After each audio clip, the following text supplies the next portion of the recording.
But before we get to your situation, I want you to give me some definitions here because I was trying to do some research because I want to start at a base level, but I'm sorry I'm not there yet.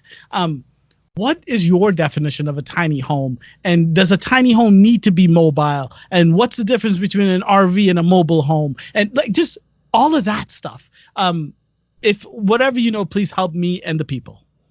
So a tiny home doesn't necessarily have to be one that travels per se. A tiny home could be like a lot of people live in those container homes, like literally like what you see on a train, those container storage boxes. Some people turn those into homes. That's a tiny home. A tiny home could be a van. Like there's a lot of van lifers out there that literally live in like a Sprinter van.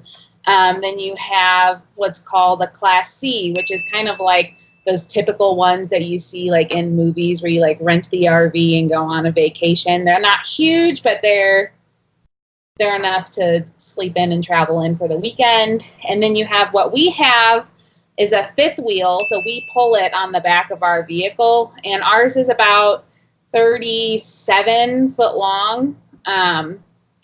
And it's only about 200 square feet less than my one bedroom apartment was in Tucson. So in terms of like square footage, it's really not that much smaller than my apartment was.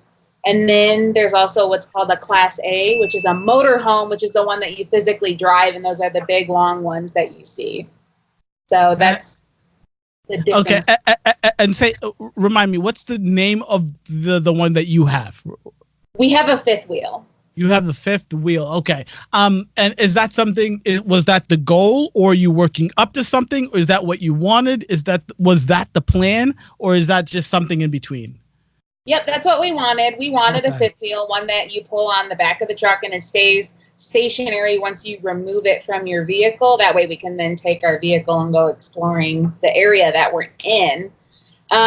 We've talked about maybe getting a Class A, which is the type that you drive, but I don't know. I mean, yeah, no. So I don't know. Them. Of course. And like right when you were describing that, I feel like you have kind of the best of both worlds. I don't know which one gives you the most space. What would you say is the easiest tiny home to travel with and has the most space?